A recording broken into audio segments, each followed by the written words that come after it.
Hello everybody, this is the blower motor out of my E70 BMW X5. It's a 2012 model. And I have another video out there which shows how I got the blower motor quiet again, got the squeak out of it. And now I've got an intermittent problem that's developing with the blower motor speed. And I suspect it's this blower motor regulator, also called the FSU, final stage unit. Also called the final stage resistor or blower motor resistors. I think the BMW parts catalog calls it the blower regulator.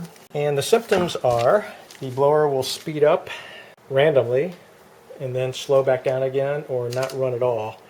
Initially it would just fire up at high speed for a couple seconds and then settle back to the selected speed.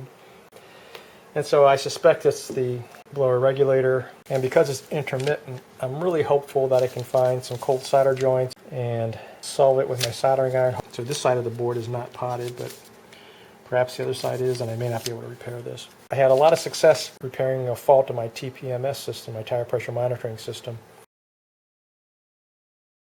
Oh, there it is, it's open.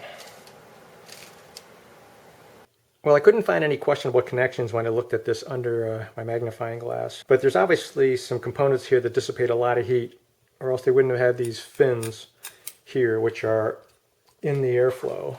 Those fins stick out through these two openings right here. Worst comes to worst, I'm going to grind these pads off.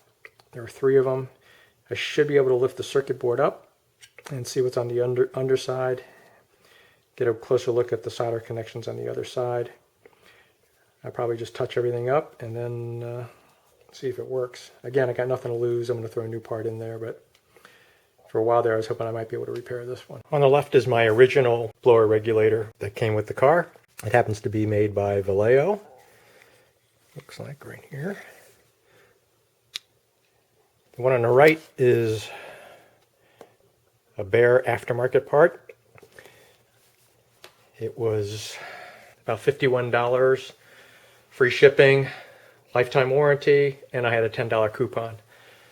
So for about 41 bucks, I was able to buy this regulator on the right from eEuro Parts, and that price happens to be about $70 less than the genuine BMW. The genuine BMW is around 121.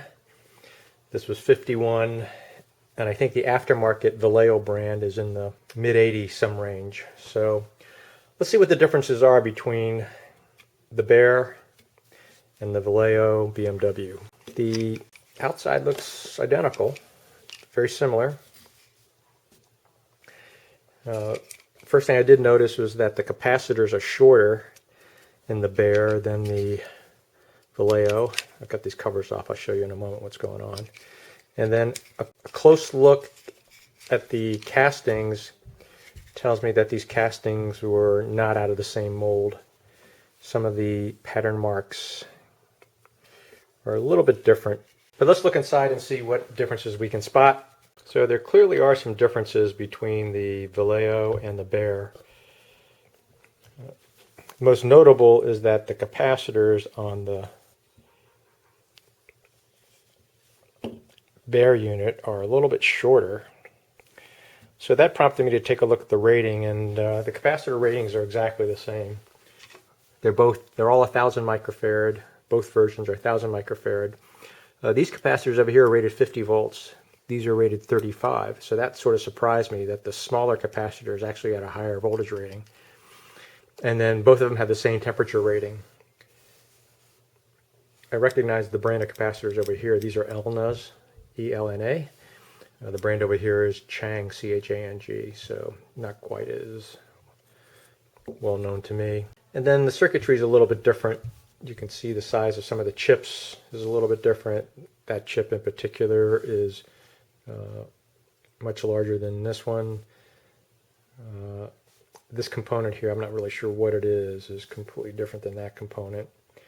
But in general, it's about the same size, similar layout. The only other noticeable feature is that the conformal coating on the one on the left appears to be a little bit heavier. So a little bit heavier conformal coat on this board compared to this board. So what I was just trying to determine was whether the bare aftermarket unit was just a reboxed Vallejo, and it does not appear to be a reboxed Vallejo. It appears to be a completely different construction. There's no Vallejo marking on the board. This board here had a Vallejo marking on it. You can see right down in here. This one was manufactured in 2011, and this one looks like it was much more recent production, like as recently as 2019. There we go. Manufactured in 2019. But for the difference in price and the lifetime warranty that I got with this part on the right, I feel like I got a great value. So we'll see whether it holds up or not. Hey, if you found this interesting or helpful, how about subscribing to my channel and give me a thumbs up. Thanks for watching.